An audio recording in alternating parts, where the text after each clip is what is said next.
It's Eagles Cowboys this week, and Sal Paolantonio and Tim McManus will join me to discuss in detail the big game coming up Sunday afternoon against what I consider to be the Eagles' lone NFC East rival. Sean Green joins me to talk some midseason betting trends. Justin Bruni will talk fantasy football and a desolate quarterback slate in the NFL in Week 9.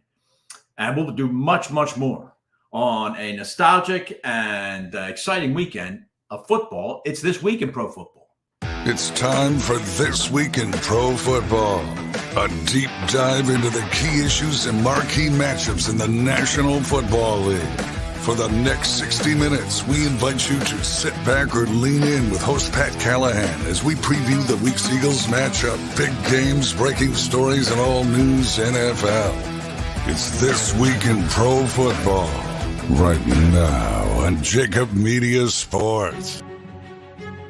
Hello, everyone. Pat Callahan joining you for week number 9 of This Week in Pro Football and the National Football League. On JAKIB Media, JAKIB Sports YouTube channel. And how about giving me a follow, please, on my X feed at TWIPFPat. We can talk football all during the week. The National Football League, that is, and your Philadelphia Eagles, who right now boast the best record in the NFL, and just keep winning. They just keep winning. The Eagles are not, the difference between the Eagles and their opponent this week really can be summed up by last week. The Eagles defeat Washington. They didn't look overpowering doing it. They just did it. Dallas overpowered the Rams, and they do that once every 4 to 5 weeks. Dallas will look terrific against a team with a losing record. It'll be interesting to see which prevails this week.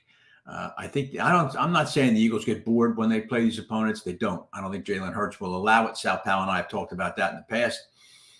But I do think the Eagles will answer the bell when a marquee opponent comes into Lincoln Financial, and this is one coming in here. So we'll get into this game in great detail. Sal Paolantonio joining me, of course, in his usual spot. Sean Green, as I said, we'll talk some midseason betting trends here. I want to get some ideas from Sean as to what has caught his eye after 8 weeks. Justin Bruni, we're going to talk some fantasy. What a disaster. I lost Kirk Cousins now. The quarterbacks rankings now in fantasy football and the effect they're having on wide receivers is really amazing. Of the 32 teams starting quarterbacks, some names are just beyond belief, and how high some of these names are in fantasy rankings. And then we're going to finish it off. Tim McManus, my longtime partner on the radio and now the ESPN insider for the Philadelphia Eagles. Tim will join me. We'll talk more about this game and look around the National Football League in Week 9. So thank you very much for joining me. Let's do our usual look here at the standings after 8 weeks in the NFL. You see Philadelphia there, 7-1, the only 7-1 team in the league. San Francisco has lost 3 straight, and it's actually fallen a half game behind Seattle in the NFC West. If time allows, I want to talk to Sal about whether Brock Purdy is a little bit of a Dorian Gray. Those of you that are my age might get that analogy. But a little bloom off the rose, San Francisco. They make a big trade this week. We'll talk to Sal about that. In comes Dallas at 5-2. The NFC East, Washington and the Giants take the rest of the day off. NFC South, I don't care. Detroit 6-2. Desultory win over the dysfunctional Vegas Raiders on Monday night. But Detroit does look good. But like Dallas, Detroit has a tendency to not look good when they get in a heavyweight bout. So we'll see if the Lions are the real deal or not. As I mentioned, Seattle 5-2. I love that coach out in Seattle. Just love him. Love the job he does week in, week out, year in, year out. In the AFC, Miami still a game ahead of Buffalo.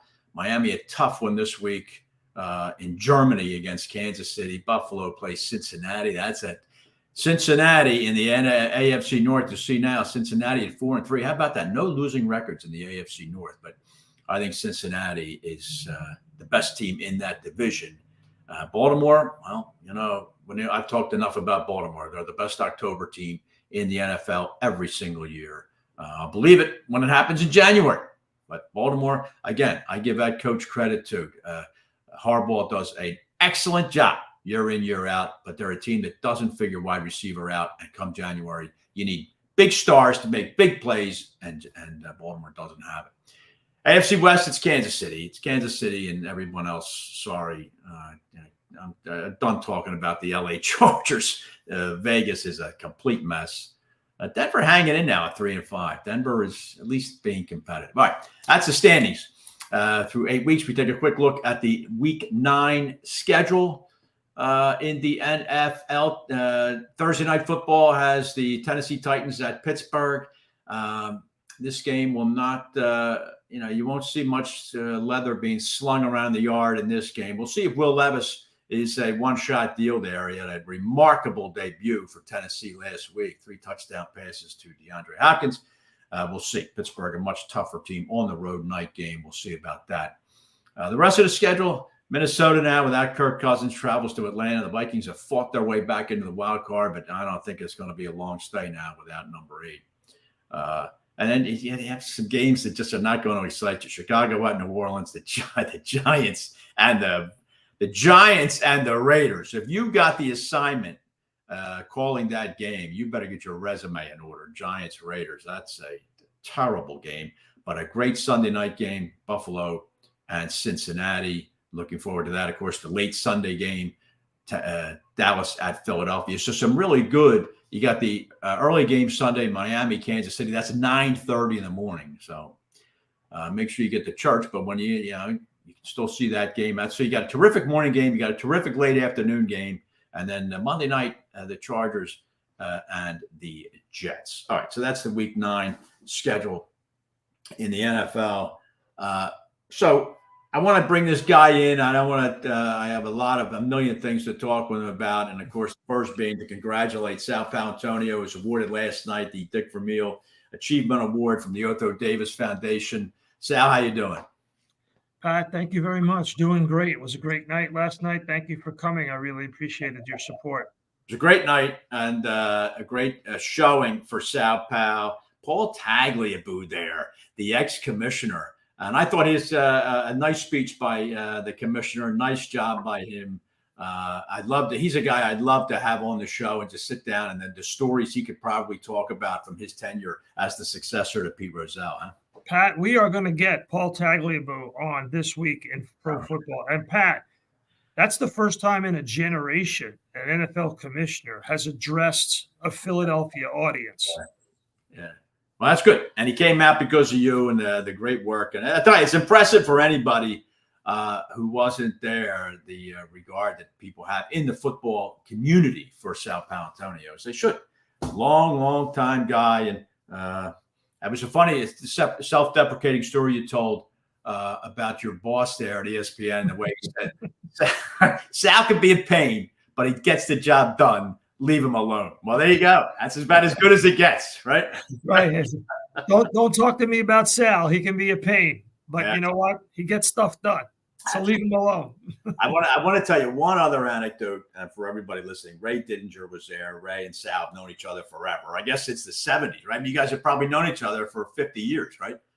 No, I didn't come here until 1985, which is when I, and at that point I was covering Philadelphia politics, so I really didn't get to really know Ray in depth until about 1990. Actually, 1988 we met during the Snowball game, the Fog Bowl game in Chicago. So, all right. Well, that's 35 years. So that'll 35 years of and I regard Ray as the absolute gold standard. Ray is terrific and a terrific guy too. But I just wanted to tell you this quick story. Sal knows me well enough that I'm so old school. I'm like log cabin. I'm not old school. I go right to log cabin. So I'm talking with Ray because we're two old radio guys, and Ray was lamenting how he had a Saturday radio show that his partner on the show would often dismiss phone calls from people who wanted to talk about teams other than the Eagles. And Ray would always say, you shouldn't do that. I'll talk to anybody about any team. So I, of course, jump in. I say to Ray, well, here's how I became a Rams fan. And here's how I said, December 9th, 1967, Rams hosting the Packers. Late in the game, Rams are losing. Only a couple minutes to go. And Ray interrupts me and he says, and Tony Guillory blocks the punt. Oh, my God. So that is the no. There's no way that happened. You have to be making that up. That's the football oracle Ray Didinger is. He actually filled in that last sentence. Tony Guillory blocks the punt. And I imagine we're the only two guys on the planet Earth who remember that it was Tony Guillory that blocked that punt. But that's an amazing indication of the way of how Ray Didinger is. But it was a great night. Everybody had a great time, and it was a football night in Philly, the Otho Davis Scholarship Foundation banquet. And next year, you got to get your tickets early because as you saw, it's sold out. They had over 450 people there, and it was really spectacular night. And they raised a lot of money last night, Pat. Teddy Atlas drove down from Staten Island to be with me, and he was stuck in traffic on the New Jersey Turnpike. He showed up a little late. He handed me a check for $5,000 for the foundation. It blew everybody away. And that really, when that was announced, people started to pony up big time. Good. Well, good for you. Well done. Well deserved. I said, listen, we only have a couple minutes before the first break, but I thought we'd start with this. And because it came up last night. Dan Baker was one of the featured speakers, a long-time veteran stadium announcer and Eagles announcer. I remember from Temple, too. And he was introducing many of the luminaries that were there. And one of the items that came up, of course, was he mentioned a couple times the 1980 NFC title game between the Eagles and the Cowboys. And I just wanted you to talk about this for a minute, how I think Dallas is now the Eagles' lone rival in the NFC East. I think the average Philadelphia fan, they're still aware of Washington, the Commanders, whatever the hell that means. And the Giants are just so banal and terrible that I think the Eagle fan, and it goes back, Sal, as far as 1980, 43 years ago, almost everybody can remember where they were when Wilbert Montgomery ran that 45-yard touchdown run. Well, I think you're right. I think the memory of that game is much bigger than really Super Bowl 52 for a large generation of Philadelphia Eagles fans. Yeah. And I think it's because the flame has been kept alive by people who were in that game and tell the story of that game all the time. Dick Vermeil, Ron Jaworski, Spagnuolo, Berge, all those guys are still Ray Didinger, still talking about it. When you sent me the outline for the show, I went back and I read Ray Didinger's piece. And you've got to remember that the Cowboys had won 23 out of 25 previous meetings between the Eagles and the Cowboys. Leading up to that game, the Cowboys were favored. They had identical records, but the game was played because of a tiebreaker situation in Philadelphia. And the fans had such a great part in juicing up the team. And the score really doesn't reflect how physical the Eagles were with that Cowboys team on that day. And, of course, nobody could run on the Cowboys that year. And then the Eagles just racked up, big rushing yards. And, of course, the prime example was Wilbert Montgomery. And Dick Vermeil explained to Ray Didinger only, because I didn't find it anywhere else, how they used an I formation with 3 wide receivers set. The Cowboys were in their nickel coverage, man-to-man. Cowboys played man for their entire history. Right. So the D-backs had their backs turned to the line of scrimmage. Yeah. And bang, Wilbert Montgomery hit the hole like he was shot out of a cannon. And remember this. He had a knee injury that kept him out of practice for most of the week before that game. Right. So, it was like almost divine intervention. Yeah. And that's why people remember it. That's why they do. But, to me, Philly special and Super Bowl 52 will go down, to me, as the greatest Eagles because they beat Tom Brady, who had an historic game on that day. Right. And the fact is, they won the NFL championship that day. I mean, the first and only Super Bowl. Yeah, that's the one that matters. Is the NFL championship, not the NFC championship. And here's the book to tell you the story. That's good. I got it handy, Pat. So last night, I only raffled off one. We had an auction. I brought some of my books. I only had one of Philly special. Like 15 people came up to me and said, "Do you have any more of these books?" Yeah. Because I said, "Well, you can go on Amazon, you can still find it." But they said, "No, we want you to sign it." They want the signed copy. Yes, that's right, which I'm privileged to have. So I will bring a whole bunch next year for people who want it.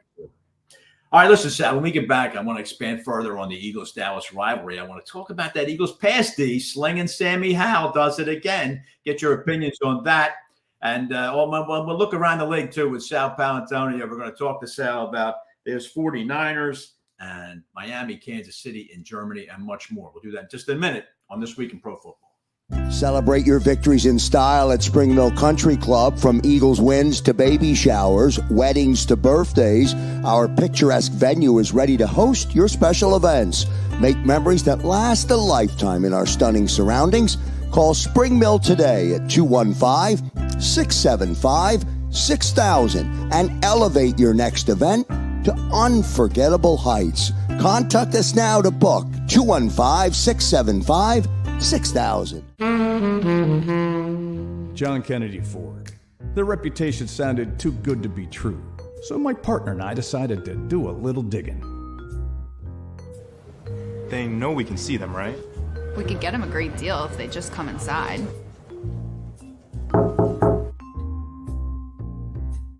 They made us. Run! Uncovering a better car buying experience is easy at John Kennedy Ford. Enjoy your ride. If you own a company and you're not producing a podcast, you're missing out. The public consumes messaging when they're ready. Join the professional podcast network of companies and let JAKIB Media Partners put you in the podcast arena. Come to our professional studio, or we'll come to your place of business and professionally produce your company podcast. Call JAKIB Media right now at 267-261-3428. 267-261-3428.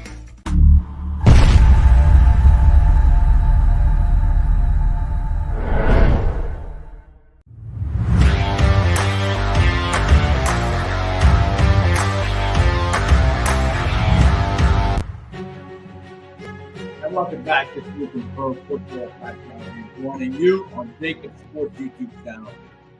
And the great Sal Paolantonio joining me as we get ready for Philadelphia and Dallas and the usual histrionics that accompany the Dallas Cowboys coming to town. All right, Sal, a little trivia for you. What do these guys have in common? Terrell Owens, Mike Ditka, Tommy McDonald, Harold Carmichael, and Herschel Walker. Can you tell me what they have in common? Well, they're all in the Pro Football Hall of Fame. And they all also played for both Philadelphia and Dallas. And it's odd. You never would know or think that Harold Carmichael actually played a year as a Dallas Cowboy. And I remember Tommy McDonald went there too with Dallas, but very rare. That I did not know. That's why I didn't. I was going to say that. Yeah. But I did not know that Tommy McDonald played for the Cowboys.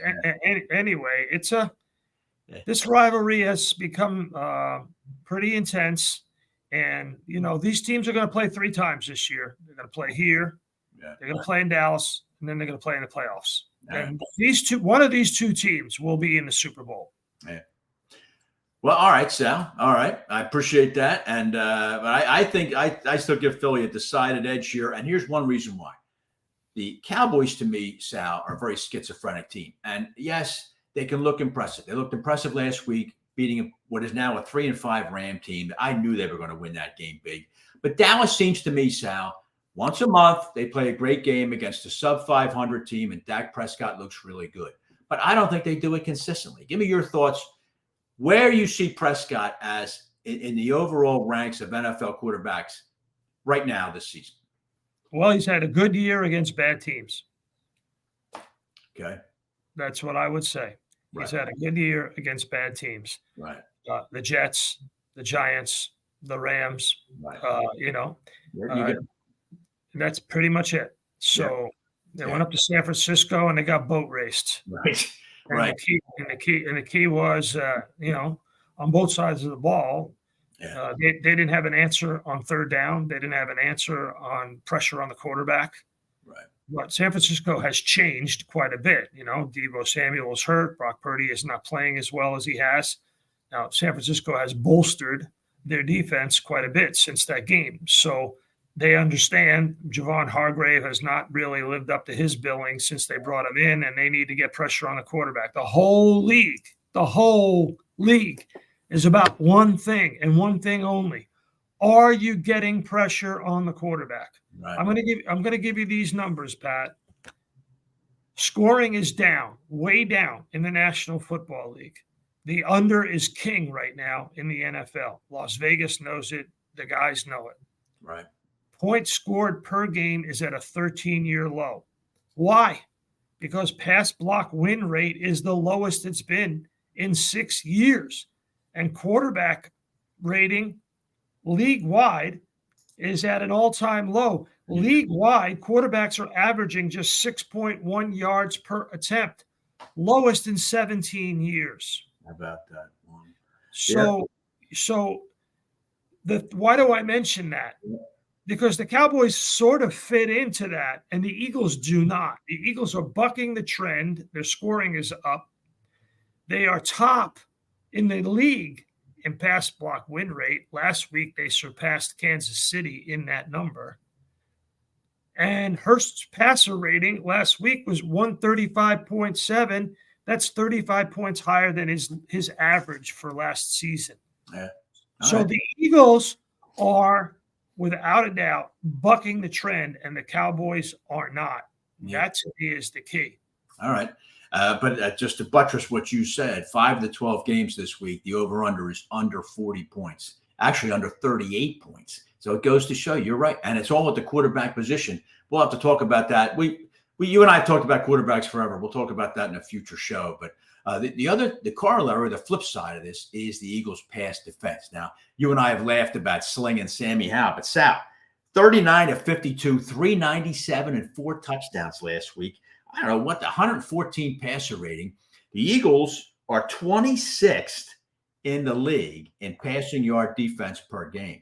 How concerned are you about this? But I don't know if Prescott can really take advantage of it. But how major a concern is it going into Sunday? Oh, it's a major concern. Prescott's coming off a good game. So is CeeDee Lamb, and the Eagles gave up a lot of yardage to the Washington Commanders. They've been starting 5 on their defense, 5 DBs. Bradbury, Slay, Roby's hurt, Kevin Byard, Reed Blankenship. So last week they didn't have Roby, and they're not going to probably have him this week. He's not practicing. He's only played 55 snaps since they traded for him. That's only 10.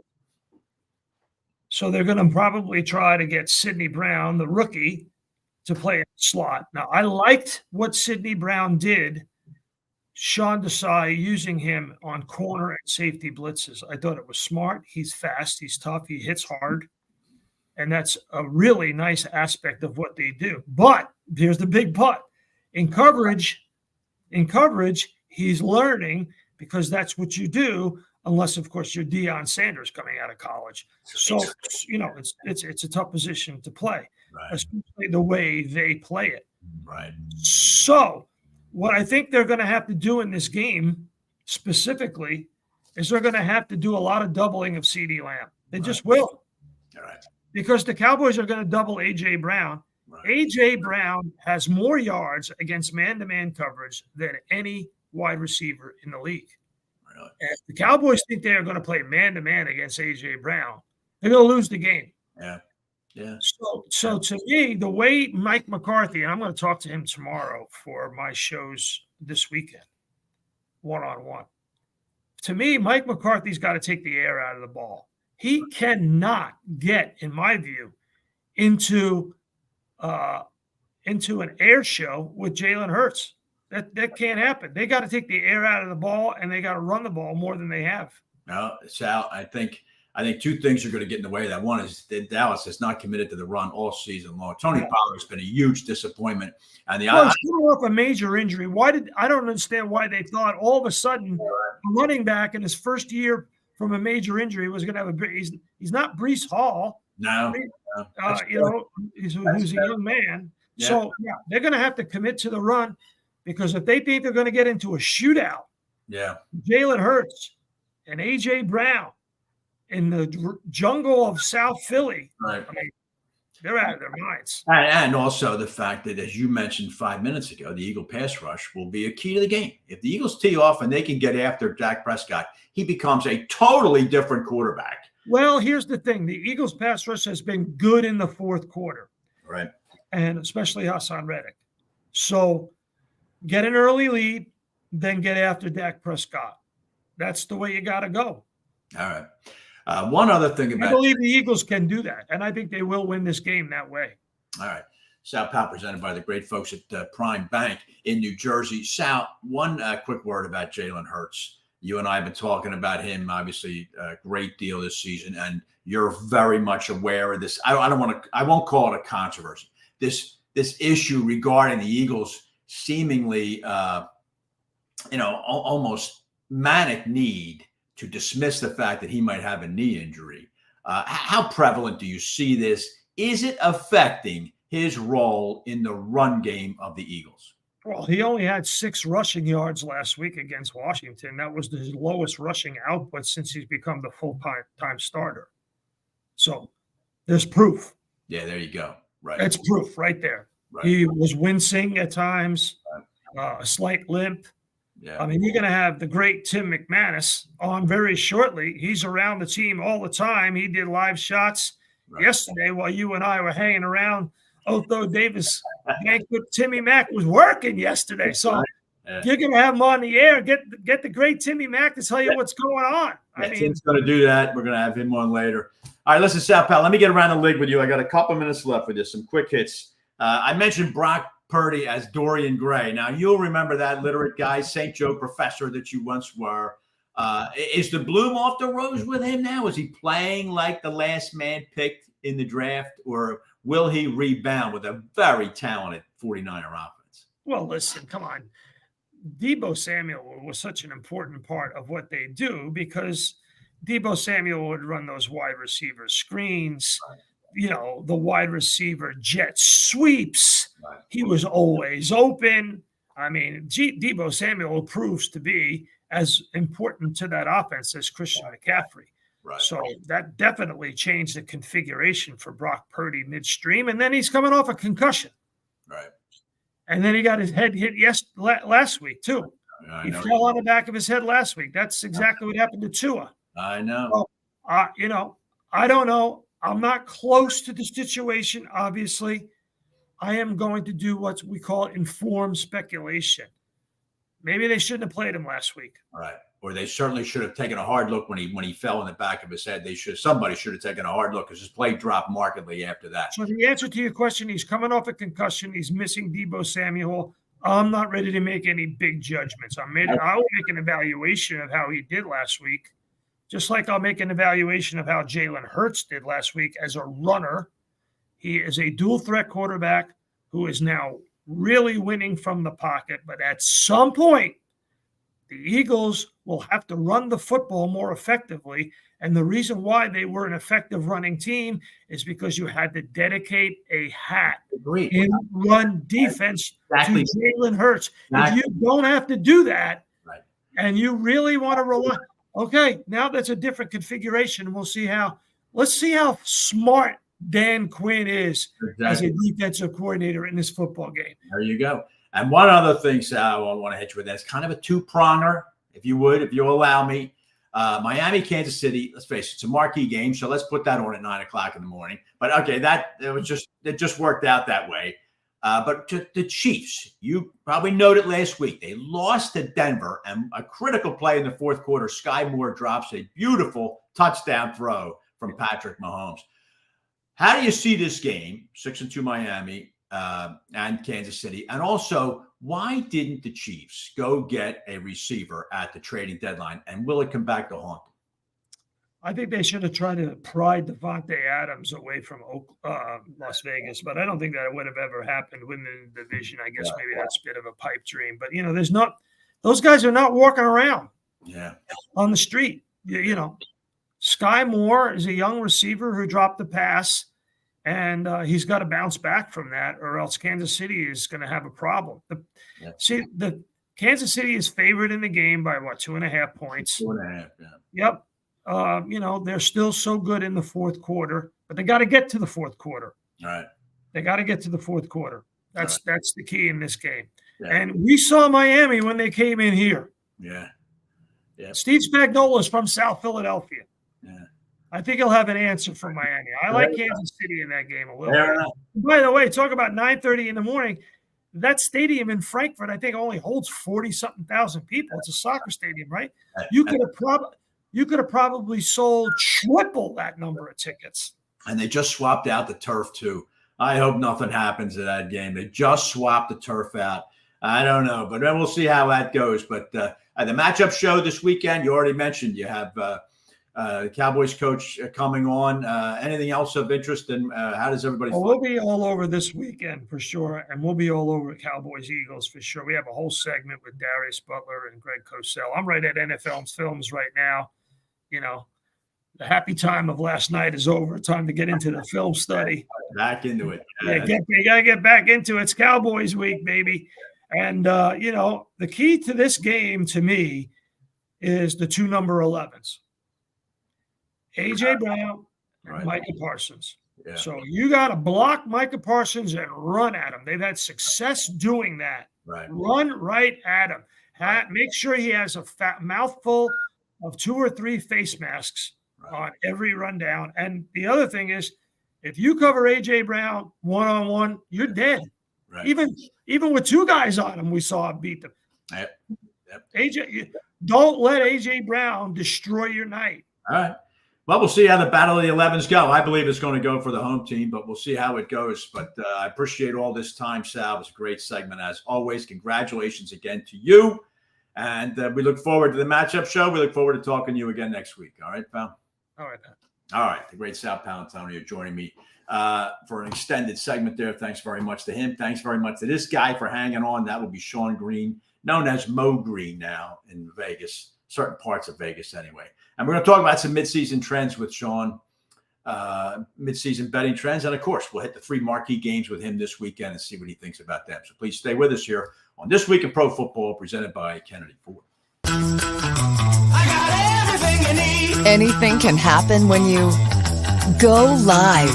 I got everything and there's no trouble, don't mean a thing. Snap your fingers and I'm on the scene. Yeah, don't mean a thing. Snap your fingers and I'm on the scene.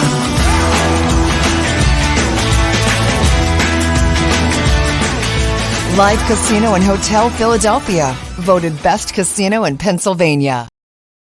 Discover the essence of true community banking with First Bank, your trusted partner across eastern Pennsylvania and New Jersey. Their network of branches brings you convenient access to dedicated personal bankers who understand your unique needs. At First Bank, you're not just a customer, you're a valued member of the community. But that's not all. They are excited to join forces with another pillar of the community banking world in eastern Pennsylvania, Malvern Bank. Their team of professionals will fit seamlessly into First Bank's culture of dedication and understanding your financial aspirations to fuel your success. With a deep-rooted commitment to Eastern Pennsylvania, Malvern Bank stands as a testament to community values and unwavering support. Experience the difference of real relationships and dedicated personal bankers.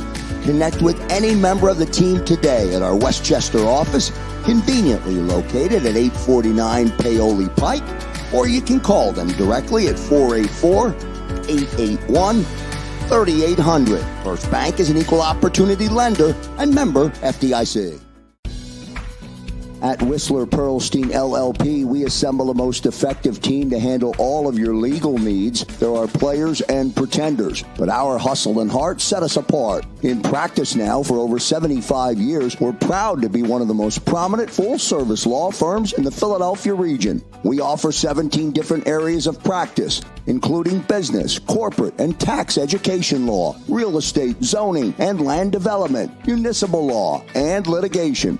Our top-rated attorneys and staff are laser-focused on client success. We strive to provide outstanding legal counsel with the highest level of care and consideration. Let us show you the Whistler way. Learn more at WhistlerPearlstein.com or email Michael J. O'Donohue at mod@whistpearl.com.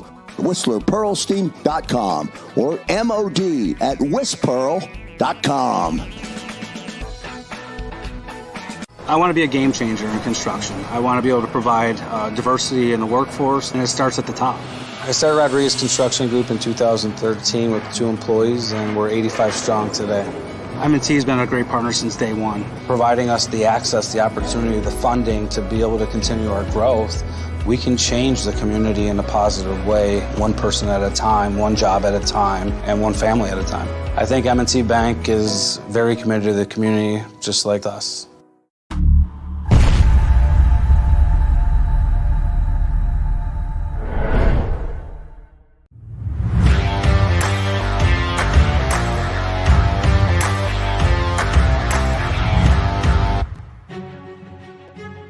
Back to This Week in Pro Football. I'm joining you here on JAKIB Sports. We're presented by Kennedy Ford. This next gentleman joining me right now, the great Sean Green from SGPN and the Sports Gambling Podcast. Sean, how you doing? Doing great. Yeah, Eagles 7-1. Sal getting me pumped up for Eagles Cowboys week. And yeah, NFL season keep chugging along. Do you see that as a battle of the 11s? That's the way Sal distilled the game. As whichever 11 outperforms, the team's going to win the game. You think there's merit to that? Yeah, I mean, you look at the Eagles. Anytime there's a gotta have it play, third down, the red zone, anything to break open, they just go to AJ Brown, and why not? He's had an incredible season. Yes. Not to tout myself too much, but I did give him out Offensive Player of the Year, 50-1. He's down to 10-1. Wow. He's got to beat out, Tyreek Hill and Christian McCaffrey, but he is just having an amazing season. I thought he had a really good last year, and he's stepped it up from there. Yeah. I told you Dallas would throttle the Rams last week. I know you were right. How are you going to treat me with a little respect? I got cute. They completely laid an egg. They were kind of in that game, and then that Stafford pick six, it just unraveled. Pick six was unbelievable. But Sean, even in some ways too, it's this minute. Early in the game, first series of the game, the Rams sack. They sacked Dak Prescott twice. Yep. I know the second sack, which would have forced a punt, just a totally made up, mythical, out of nowhere defensive holding call. Yep. Dallas keeps the drive alive. Next thing you know, 7-0. Then that pick six. It's amazing how on one play like that, all of a sudden an entire game can turn. Any given Sunday. Yeah, you felt the momentum completely shift, right. Even early in the game. And then the Rams, being a young team, they just had they were just lost. And the Cowboys are definitely a front running team. You give them a lead, you give them a chance, and they'll run it up on you. You give them a run. You can run it against a sub 500 team. That is not the case this weekend. We'll get to that in a minute.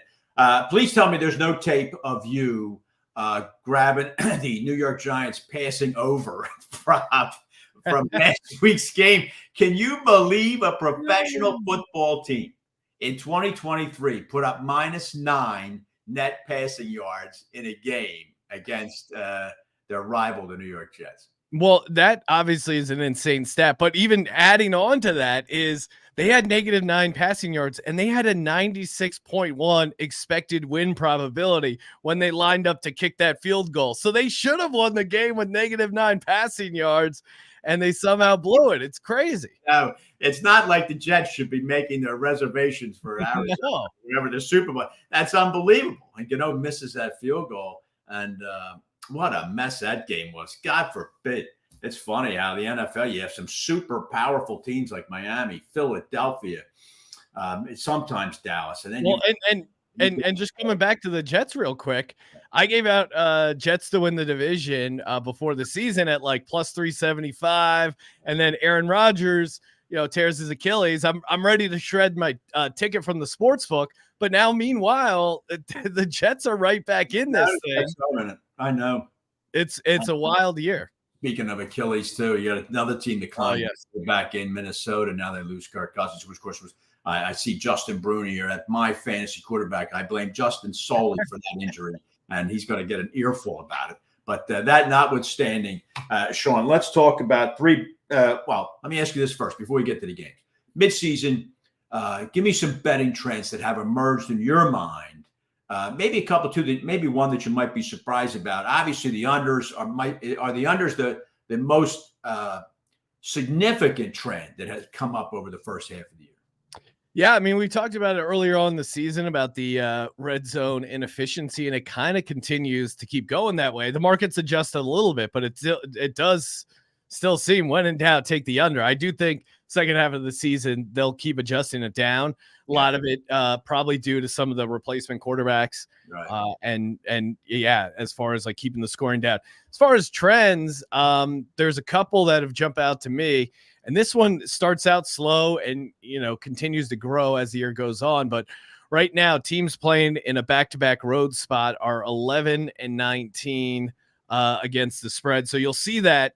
And, coming off the bye, extra rest, that kind of stuff matters as the season goes along more, not as important early on, which definitely makes sense.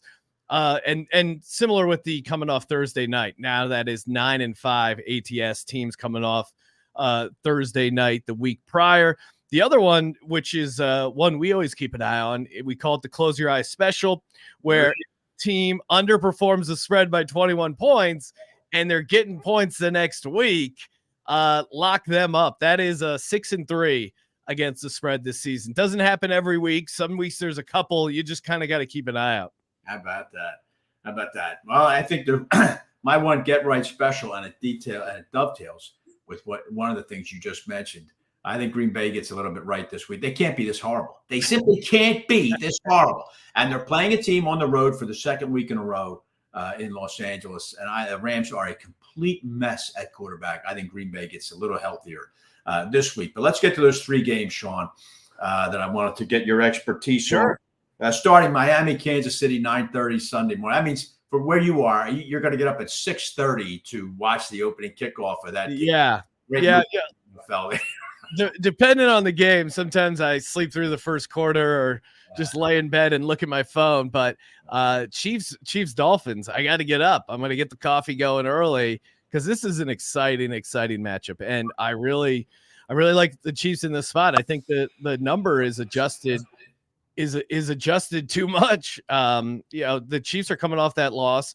Mahomes was dealing with the flu. They were probably looking ahead to this game. To me, and everyone will talk about Tua, Tyreek, Patrick Mahomes, Travis Kelce, certainly rightfully so. But the Chiefs defense against this Dolphins offense, I think, is the matchup to watch. And I think ultimately that's going to be the matchup that gets the Chiefs home, gets them to win the cover. You saw the Dolphins on the road struggle against good defenses, even against the Patriots. They didn't look great. Bills, they didn't look great. Eagles. Yeah. Do you think it's fair maybe to say that Miami might be the AFC version of the Cowboys? Teams that really look good when they're playing a rotten team or a slightly below 500 team. But when they get up into the ring against the heavyweight, look out. It's a markedly different thing. And yeah, definitely. And both to that point, and their home road splits aren't great either. I mean, you identify the elite teams by the ones that can go on the road and get it done. Even though home field isn't what it used to be, it still shows something as far as how good of a team you are if you can do it on the road. Now, Buffalo travels to Cincinnati for the Sunday night game. I think, Sean, the Bengals are getting it right. I think the Bengals are rounding into shape after a September in which they really didn't give a damn. But now they got themselves 4 straight wins. They're 4-3. Joe Burrow does look a lot better. I think Buffalo's defense can be had here. I like Cincinnati. What's your take? Love Cincinnati. I was all over Cincinnati last week, had them on the money line, the points against the 49ers. I thought the 49ers were overrated. Joe Burrow is a dog. Joe Burrow is a small favorite. You're going to have to talk me out of Joe Burrow in this situation. Now, he looks great, but I think the ancillary stuff around the Bengals looks a lot better. Joe Mixon, I don't know where that version of Joe Mixon was, but he seemed to come to life last week against the 49ers. I benched him. He had 1 touchdown in 7 weeks. I know. And all of a sudden, who's this guy? Who's 28 on the Bengals? That ain't Joe Mixon. Oh my God! I'm going to kill. I need text me, Pat, on Sunday morning. Text me who's on your bench. I want to get down on these player props. You got the magical touch. My team is a mess now. It's all Justin's fault. But the last game that I wanted, obviously, Dallas, Philadelphia. Yes, Philadelphia only a 3 here. I love Philadelphia here, Sean. I just think Dallas. You described Miami the exact way I described Dallas. I don't believe the Cowboys are going to come in to South Philadelphia late afternoon. It's going to be a very cool autumn day against, I think, an Eagle team, Sean, that does what it has to do each week. They win games. That's what they do. They don't kill you. They don't jump up and down. They don't run up the score. They win games until there's an emotional attachment to a game. And I think it's here. And I think Philly lays the wood on Dallas. Tell me what you think. 100%. And Jalen Hurts kind of on a little revenge tour. You saw him with a really good game against Tua, who they pretended to be friends, but I'm sure it grinded his gears that he got benched for him in the national championship game. And then Dak, they've only played once. Dak won. And then there's been a lot of matchups where, one of the quarterbacks didn't start. He hasn't looked great against Dallas historically. I think that's another notch he needs in his belt. Aside from the quarterback, getting Jalen Carter back, who was a full participant and seems to be over whatever was bothering him, that's huge. And that's a defensive playmaker they hadn't had in previous years, even though their defensive line was pretty good. But Eagles defensive line, I think, again, it will be the star of the show, especially on that side of the ball. All right. So you're picking the number 11. You're not going with the number 11. Well, and A.J. Brown. I mean, 6 games in a row with over 125 receiving yards. He's, my partner Kramer, who's a Giants fan, when we did this high stakes fantasy league. Oh, you're such a homer taking A.J. Brown, and now he's got to root for him because he's our entire team, and we're in first place just because of A.J. Brown right now. Yeah. Well, good for you, pal. Good for you. I'm looking at everyone. Check out the SGPN website. They have a NFL Week 9 referee report. Oh, yeah. That's a trend. Please check that out. They got it all. They got NCAA, fantasy, soccer, MMA, golf, NASCAR, whatever you want to talk about or put some money on. Sean Green, as I said, known as Mo Green in Vegas. Mo Green. Mo Green, Mo problems. He is your guy. Sean, thanks a lot for joining me this week. And we look forward to talking to you again next week. All right. All right. Appreciate it, Pat. All right. The great Sean Green there joining me. This next gentleman I know has his asbestos sweatshirt on because I'm going to blame him wholly for that Kirk Cousins injury and for me not playing Joe Mixon. He knows it's his fault and he's here to own up to it. Justin Bruni will join me. We'll talk some fantasy football and a completely desolate quarterback landscape going into week 9. We'll do that next on This Week in Pro Football, presented by Kennedy Ford. I got everything you need. Anything can happen when you go live. I got everything you need. There's no trouble, don't mean a thing. Snap your fingers and I'm on the same. You need it, don't mean a thing. Snap your fingers and I'm on the same.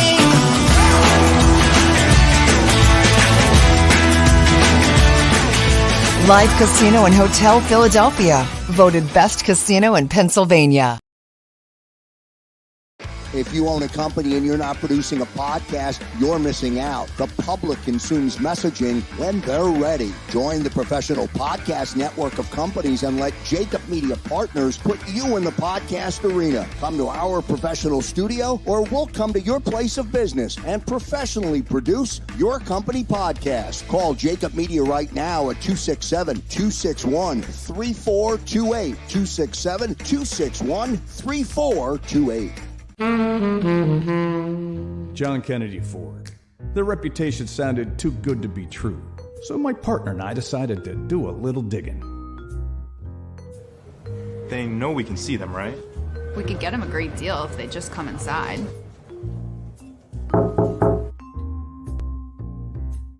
They made us. Run! Uncovering a better car buying experience is easy at John Kennedy Ford. Enjoy your ride. Johnny Apple's restaurant and bar opened in 2001 and for over 20 years has been serving great food and good times to Bucks County residents, friends, and family. Ideally located at 184 Buck Road in Holland, Johnny Apple's offers a terrific array of steaks, seafood, and daily specials. They also host private parties and affairs of any size. For excellent food, great company, and a relaxed lunch or dinner, check out Johnny Apple's restaurant at 215-953-9900 or at johnnyapplesrestaurant.com.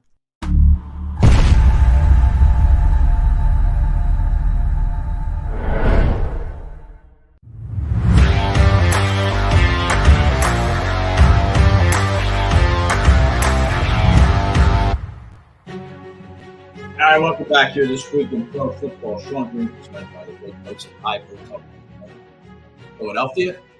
And this gentleman presented by the great folks at Concrete Cutting Systems, and that would be my good friend Justin Bruni from SGPN. Justin, how you doing? Doing good, sir. Doing good. It's week 8. Happy to be here. How are you? Week 8 wasn't that good. I'm sorry, Justin. Even though you were right, I give you your props. You threw out our boy Gus, the Gus bus last week, and he responded in a big way in that Ravens backfield. But you also neglected to tell me Kirk Cousins was going to blow out his Achilles on a 3rd and 26 play that was absolutely useless. But it doesn't. I mean, obviously he was going to blow it out, right? I mean, I guess the Achilles was ready to go. It just happened to be that play.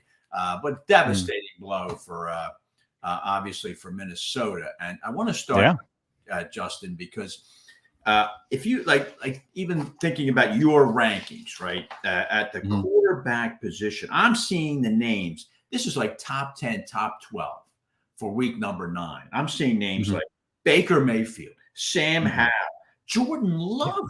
I mean, Jordan Love, are you kidding me? But just give me your thoughts on this quarterback landscape and what it's doing to some really good wide receivers who now have nobody throwing them the ball. Yeah, I mean, there's been a lot of volatility at the quarterback and receiver position so far this year. You've seen weeks where a guy like DJ Moore has put up like 50 fantasy points and then he's put up 4. You know, there's been a lot of swinging back and forth from some of the top talent.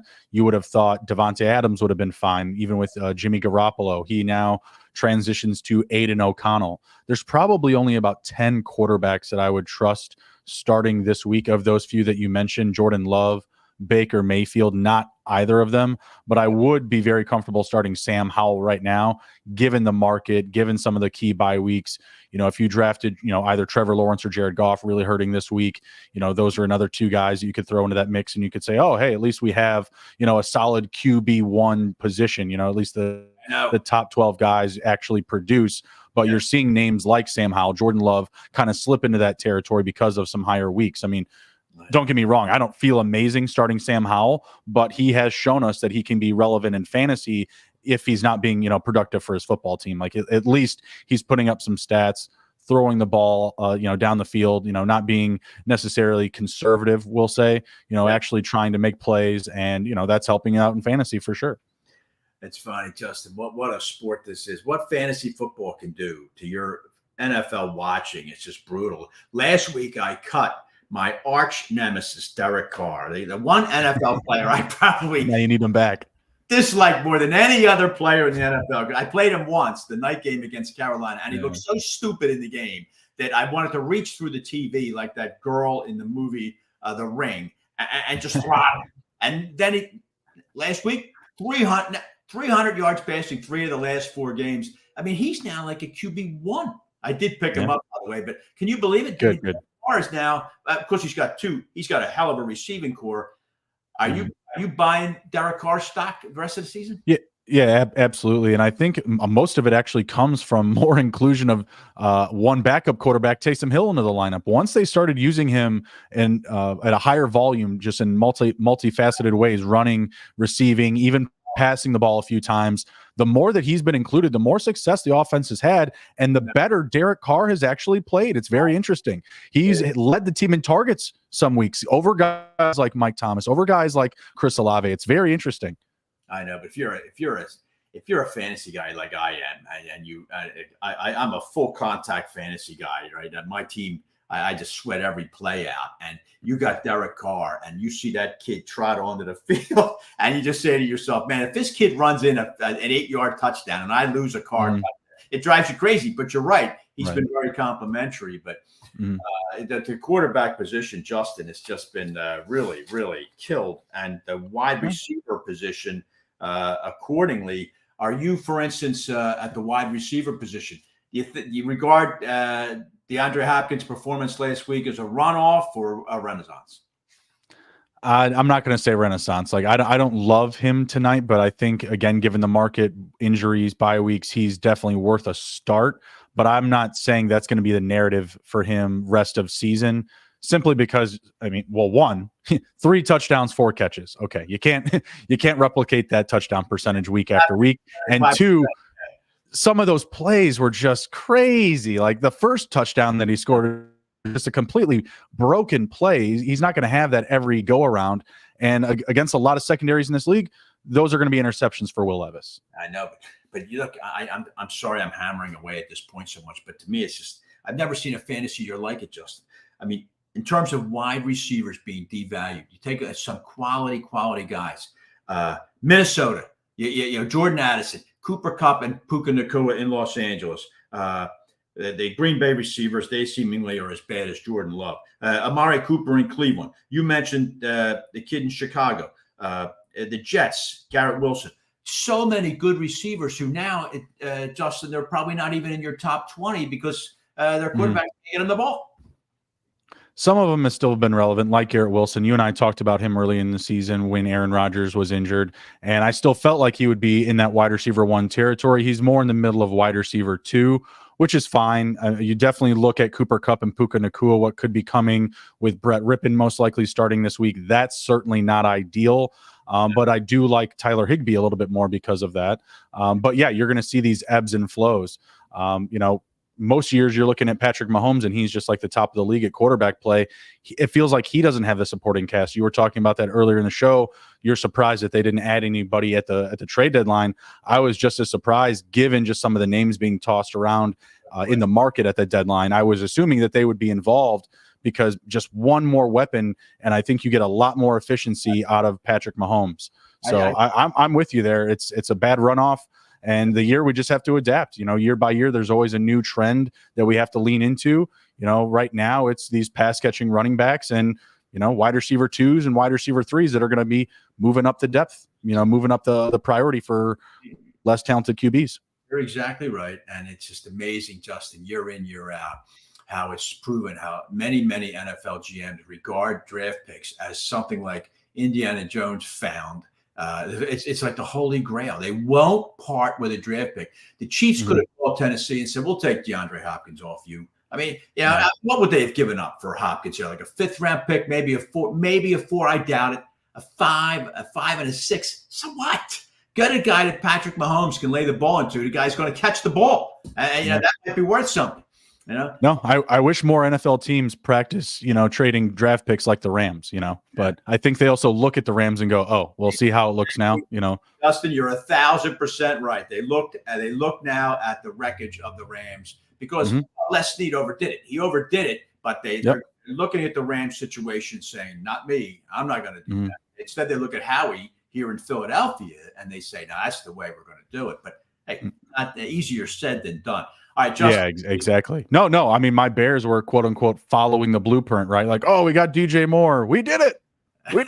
Like we're doing what Philly did. Look, it's not working. Like you need all the pieces.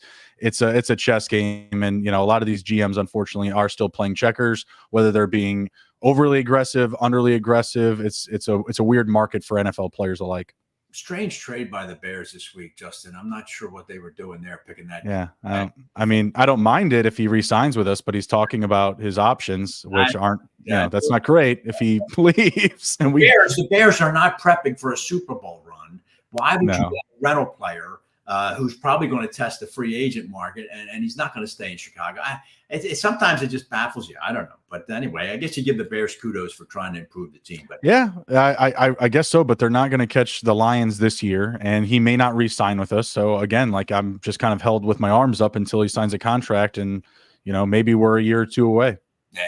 All right, Justin, give me some the running back. It's funny. You and I just trashed the quarterback and wide receiver ranks. Now we go to the running back list, which is not pretty there either. Just as bad. It's I've never seen a fantasy year like it. This is a year, Justin, where if you've got the A.J. Browns and you've got maybe the Raheem Mosterts or the a Detroit running back, if you've got the key marquee guys in fantasy this year, you're going to run away with it because there's not many of them. And you got him. And it's also a year, Justin, let me get your take on this. This was the year to use high draft capital on a Josh Allen or a Patty Mahomes or a Jalen Hurts because the big three quarterbacks are way outdistancing the rest of the field. They are. I can't think of another name other than maybe Tua Tagovailoa, who is a bit more of a value per ADP. So, grabbing those top guys versus the field was immense this year. And, of course, in my single QB league, I sat around for, Geno Smith and, Dak Prescott's, Dak, had coming off a decent game, but for the most part been pretty dull scoring-wise. You're right. Aaron Rodgers in a few as well. You have to take that one on the chin. So, it was definitely the year to do it for sure. Right. Going over to the running backs, this week I really like Devin Singletary. It looks like Dameon Pierce not practicing today. I already like Singletary in this matchup up against Tampa Bay just because it is typically a better matchup for them up against the running back position. So my thoughts were, Singletary actually being a little bit more of an efficient runner this year than Pierce, just a little bit of a higher clip for rushing yards per attempt. Right. He's been looking good, been looking spry. I think they're going to use him a lot of the backfield, maybe he catches a couple. And I do bet he finds pay dirt this week. And then Keontae Ingram, Amari DeMarcado not practicing after coming off of 21-plus carries last week. If he doesn't play, Keontae Ingram probably going to get a good workload this week. I know the matchup isn't great going up against the Browns, but if you're desperate, that's definitely a name that I would toss out there. They just called Tony Jones up from the practice squad. Even with him coming up, I can't imagine he takes more than 6 to 8 touches total. So I'm expecting a lot of touches for Keontae Ingram.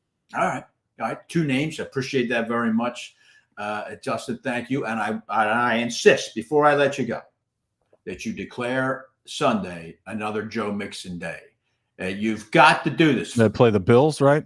Yes. They're home against the Bills.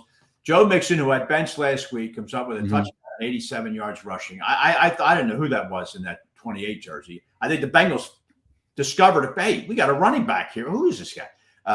So I insist you declare me another Joe Mixon day because I desperately need it. So are you going to do that for me or not? So it shall be. There you go. Thank you very much, Monsignor. I do appreciate that, and I appreciate you joining me each week. And as we try and sort through this rubble, Justin, I'll need your help throughout the rest of the fantasy season. So will everybody else. And thanks very much for joining me. Sounds good, sir. Thank you. All right, Justin Bruni joining me there, presented by the great folks at Concrete Cutting Systems. All right, when we get back, I'm going to be joined by an old friend and a guy who knows the Philadelphia Eagles very well. He's the ESPN insider for the Eagles.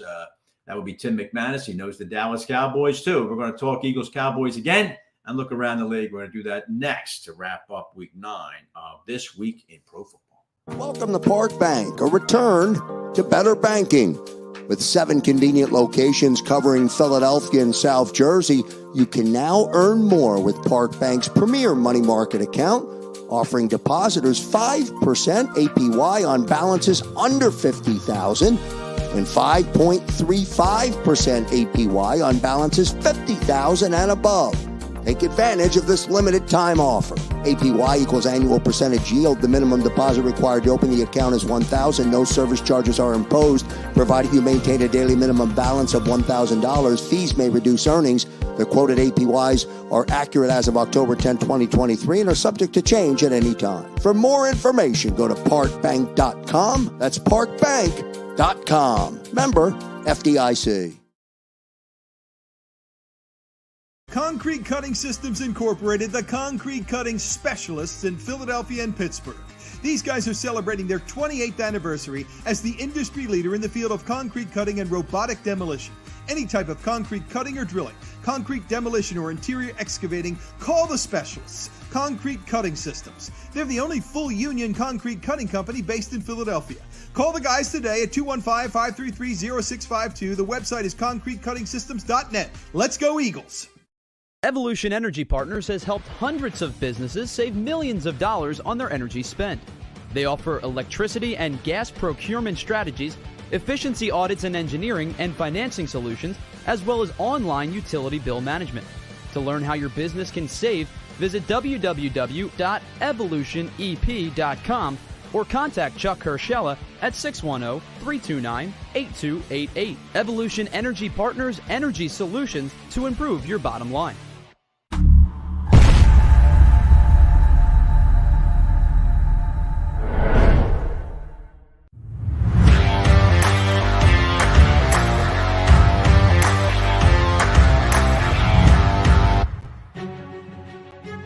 Welcome back to This Week in Pro Football. Callahan joining you here to finish up week number 9 in the National Football League as we prepare for Philadelphia and Dallas on Sunday. You can tell throughout the thread of the show, I'm not sold on the Cowboys as a bona fide threat to the Eagles in the NFC East. I just don't buy it. I don't buy Dallas as a team that I don't buy Dallas as a team that's really going to threaten Philadelphia. I don't think that they play well enough against the top echelon of the NFL. We'll see. This is I say this is a statement game for the Cowboys. I say that last week beating the Rams as they did 43-20. That's not a statement game. That's a win against a team that just fell apart and their starting quarterback went down and it just wasn't going to work for them. This is a statement game for the Cowboys, and it's one they better step up and make because Philadelphia is just a huge step up for the Cowboys, and we'll have to see. And then this next gentleman is going to break it down for me even more, thank God, and that would be my longtime colleague, the ESPN insider for the Philadelphia Eagles. A gentleman who is well versed in that Eagle locker room. It's Tim McManus. Tim, how you doing, pal? We're not hearing you. Something has to be unmuted.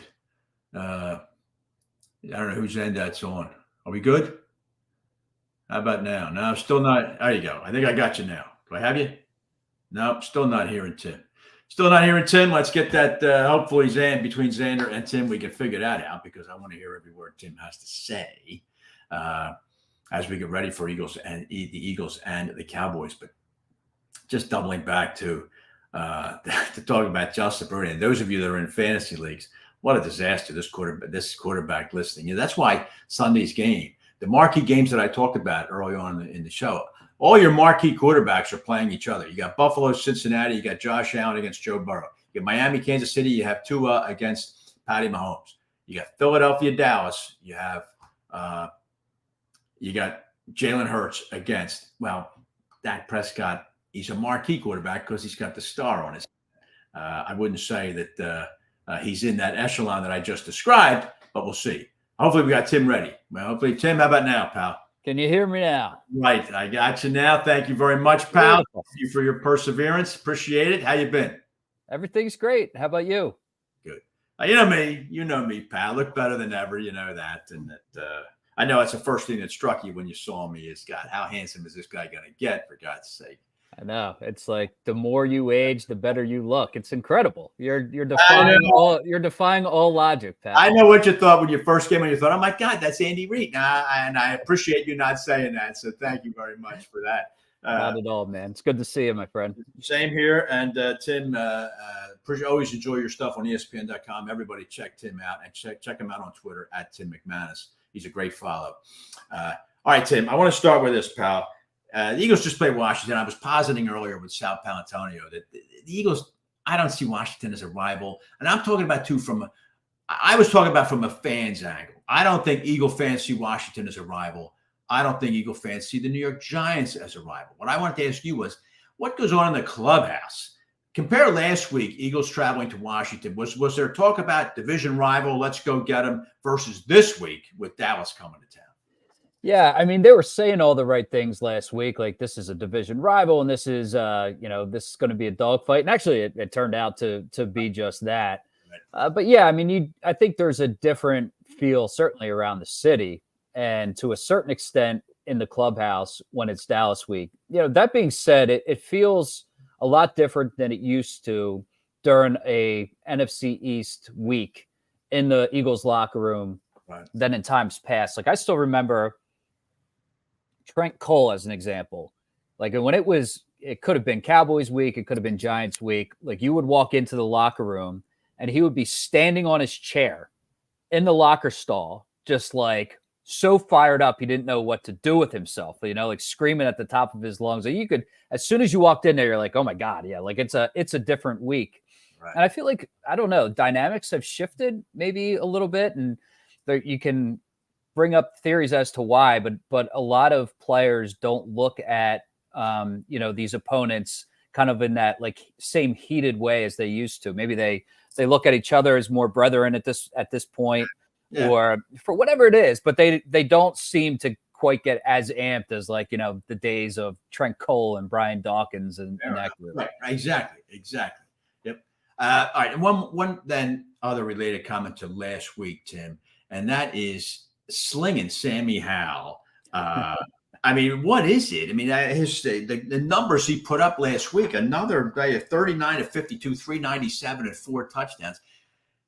How big a concern is the Eagles secondary right now with the Cowboys coming to town? Or do you think they'll be able to certainly get it right and be able to neutralize CeeDee Lamb? I think eventually, Pat, they're gonna get it solidified. But I think what you see going on right now is the product of so many moving parts in the secondary, particularly like up the middle. So slot corner, they've had like 5-6 different variations of guys who have played that position. You just brought in Kevin Byard from Tennessee, and by all accounts, he's super smart, great leader, and he's going to learn it pretty quickly. But he was only in the system for a week, right? And so you just brought Reed Blankenship back from an injury. You put him next to a brand new guy. You had Sidney Brown, the rookie, who was playing slot corner for a lot of the snaps. Communication just didn't seem to be in sync. And sometimes it's just a weird thing. Like every time they play Washington, for whatever reason, like Sam Howell looks like a Hall of Famer against them. Yeah. And he's like barely a starter against the rest of the NFL. It's crazy, isn't it? Yeah. It's so strange. And you look at the overall pass defense for Philly, and that's an area of concern. I mean, for them to get to where they want to get to, they need to start locking it down better in that secondary. And I think it'll get there eventually once Byard starts kind of understanding things and kind of gets into the groove a little bit more. But, it has to happen quick if they want to take care of business against the Cowboys. All right. Tim, one of the items that Sal put up as a way to neutralize the Cowboys, of course, is to take some of the air out of the ball and to run right at Micah Parsons, which I certainly endorse, and I wanted to get your opinion on that. But here's the corollary to that is, and now we're into Jalen Hurts and this knee. Sal mentioned Hurts ran for 6 yards last week, which for him is that's nothing at all. Are the Eagles compromised in the run game because they're trying to shield Hurts a little bit, but in doing so, it significantly lessens the threat of the read option? Yes to that. So I don't think it's quite as bad as it looked, let's say, against Washington, in that Washington was kind of selling out to stop the run. They were begging Philly to throw it. And so Philly just obliged and say, okay, that's what we'll do. And so the ground game isn't in a dire state by any means. They still have a really good offensive line. DeAndre Swift is a good back that seems to be a fit for that. But to your point, without the threat of Hurts pulling it, it changes the numbers game. And for Micah Parsons in particular, like I think you're hitting on one of the most pressing matters as it applies to this matchup. Micah Parsons in 3 career games against Philly only has a half a sack. Well, why is that? He produces against everybody else. Part of it's because Hurts is neutralizing him. He's made, and they were reading him in the RPO or the zone read game. It's like he's the read. And so he can't just come crashing in, because then Hurts can just pull it and he can run off to the edge and he gets the big gain. If he can't run like that, now does Parsons have more free reign to just come crashing in? And all of a sudden, that half a sack that he has could turn into 2.5 sacks career for come Sunday. And so, that's a major factor in this game. Like I don't know that they're going to have the same answers for Parsons that they normally have when you have a Hurts at 100%. All right. All right, talking with Tim McManus here. Tim, I think DeAndre Swift's a pretty good running back. I think, and if you just think back earlier in the season, I think he was really hitting it. He was hitting the holes. He was certainly getting lots of yardage after contact, and yet that seems to have been dialed down a little bit. Now, is that the result of the read option issue you just mentioned, or have the Eagles somehow lessened their ardor for handing DeAndre Swift the ball? I think in one part, Pat, they are being smart, or maybe you don't use the word smart, but they're thinking about sort of the big picture when it comes to Swift. They want to have these guys playing at a high level come December and January, and so they're still splitting carries with Kenny Gainwell, and I think that they're aware of that. But I think the other part is it's just kind of a product of the way that teams have transitioned and the way that they're playing the Eagles. Like when it was early on, they were like, please run the ball on us. And the Eagles like, all right, we'll run and go for over 250 yards on you. And the teams and the defenses have switched up to now where they're focusing more on the ground game and asking Hurts to put it on his shoulders and beat him through the air. Right. One thing that the Eagles have going for them, unlike a lot of offenses, is they can do both. Yes. And, so I think it's going to kind of ebb and flow throughout the course of the season. Yeah. We're still going to see some big games out of DeAndre Swift, and it makes sense in this matchup for that to be one of those weeks, because you look at the pass defense for Dallas, they're number 4 in pass yards allowed. It's like 170, right around there. Right. Number 3 in interceptions. Like, this is a good pass defense. The run defense is sort of just middle ground, right? Run of the mill. So I think this would be a week for Swift to get back on track. Conversely, Philadelphia, 26th in the league in passing yards per game allowed. Really, for its team 7-1.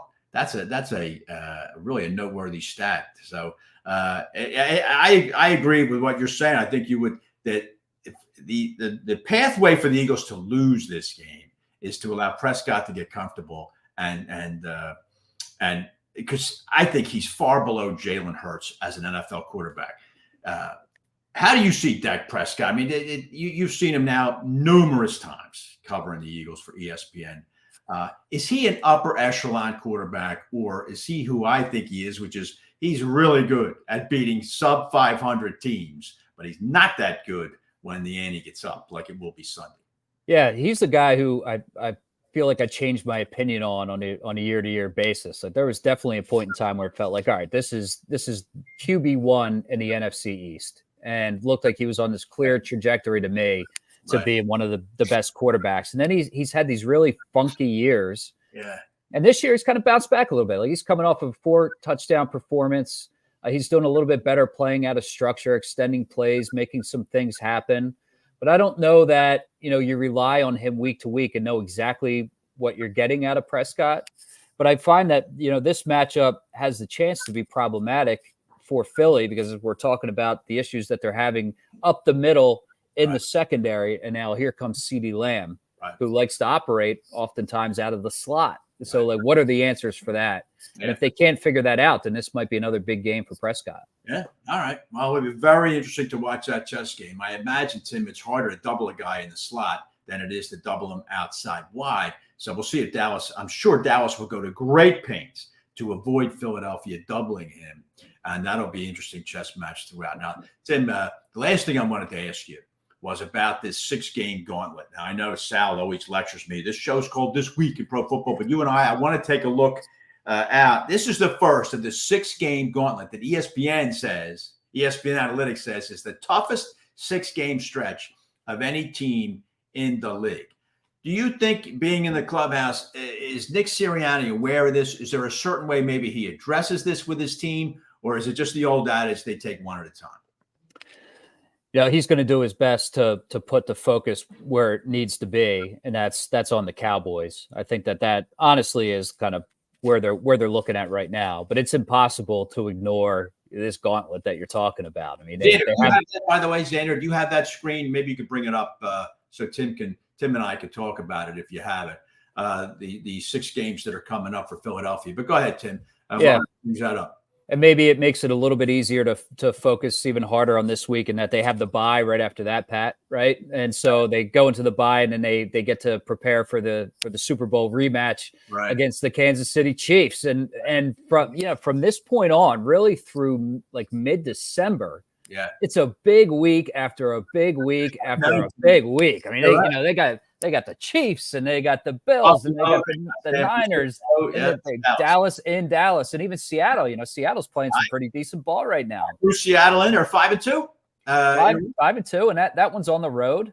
Yeah. That's not an easy place to play. Yeah. So one sentiment that I did hear in speaking to someone behind the scenes was like, this is what you want. Like when you're a really good team, like this is what you want. You want to be able to kind of toe up against the very best in the NFL. They didn't really have that last year. They had a soft schedule last year, man. Yeah. And it got them places, but we're still kind of learning about the Eagles' best record in the NFL. People feel generally good about where they're going and what they have and the type of roster that Howie Roseman has built. But like, here's the stretch that's going to tell you everything you need to know. If they can plow through this, then they're equipped to do anything. I would bet you, Tim, in an unguarded moment, Nick Sirianni would love to reshuffle and put one of them giant games in the middle of that 6-game stretch, because I didn't get a chance to mention to Sal, and I regret it, but anybody who had to watch a single play, I'm sure you didn't get to do it because you were covering the Eagles and the Commanders, but a single down of that New York game last week. It's unbelievable. Gary Myers, so I don't know if you know Gary. I have him on. Gary mentioned how it was probably the worst New York football game ever. And I think the Eagles would love to say, oh, please give me one of them giant games in there instead of Kansas City, Buffalo, and San Francisco back-to-back. I mean, that is a rough stretch for the Birds. But, I mean, you're right. It's just the Eagles are going to have this. This will really be a measure for them. Just give me a quick. I'd say 10. If the Eagles come out of this 4-2, would you be satisfied with that? I think so. I think that puts them in a great spot, Pat. Where now they go into the 2 games against the Giants, and the Cardinals are sandwiched in between that, and they could feel like they could easily run the table to finish out strong. Be on the right footing going into the postseason. So I think they would sign up for 4-2. That's probably a realistic expectation for this group. It's a tough matchup on Sunday. If they can get off on the right foot and get that W under their belts, then they're off to a good start. I think they do, Tim. And I think if you have a gut feel about the game, do you think Philly holds serve here? I feel like they're going to split this series. It's just kind of a matter of like, which one comes first. But it's really hard to come into the link and take care of business. So, I think I would lean slightly Philly, understanding that they're up against a Dallas team that if they're right, and they've been, this is a team that's been on both sides. They can either whoop you by 50 or they can lose to 40, but they did 40-3 in San Francisco, right? Right. They can lose to the worst team in the league, really. So if Dallas is on their stuff, then it's going to be a tough one for Philly. Sal Paolantonio said earlier that tonight's Tim that one of these 2 teams, Philadelphia or Dallas, will represent the NFC in the Super Bowl. I'm a little surprised at that. Do you endorse that? Do you think there's a good possibility that Sal's right? Yeah, yes to that. San Francisco, I obviously have a lot of respect for, but I have also a great amount of respect for DeMeco Ryans. And now that he is out of there as the defensive coordinator and as head coach of Houston, I think there is an effect to that. Now they still got great players and they can hold their own, but they did take a step back. I think anytime you lose a coach of that caliber, but those seem to be the 3. Like I don't see. Do you see a surprise team pack coming up? And Detroit, I think you totally discount the NFC South. I'm not buying Detroit at all. The toughest matchup of the year, they got run out of town by the Ravens. I don't see any team in the NFC North. I don't see any team in the NFC South. I'm not sold on Dallas. I think it's Philadelphia or San Francisco, and I think it's Philadelphia. But that'll be a great thing to debate or to keep track on as the season goes along. But I agree with you. I don't see any dark horse at all in the NFC. All right, Tim McManus, thank you very much for taking all this time, pal. It's always great having you on. And everybody, give Tim a follow on Twitter at Tim McManus and check him out, ESPN.com. His stuff is always first rate. Tim, thank you very much, pal, and stay well. Pat, good catching up with you. Always my pleasure, man. I'll talk to you soon. All right, Tim. Thank you very much. All right. That was a great Tim McManus. A pretty good lineup for tonight. Come on. You got to admit that. Sal Pal, Tim McManus, and, of course, my 2 trusted colleagues, Sean and Justin. And that'll do it for this week in pro football. I think Philadelphia handles Dallas. I'd say 34-20. I think the weather will be moderate. I think the Eagles put up 34 on Dallas, 34-20. I just don't think it's going to be that close a game. I think Philly is superior to the Cowboys. Psychologically, Dallas, I just can't believe it's going to come in here and win that game in South Philadelphia. So I think Philly wins it, but we'll be back to talk about it next week as the Eagles get into this 6-game gauntlet. It'll be fascinating to discuss throughout this run. Thank you very much to Xander Krause for producing. Thank you for watching here on the JAKIB Sports YouTube channel. And I look forward to coming back again next week on This Week in Pro Football, presented by Kennedy Ford.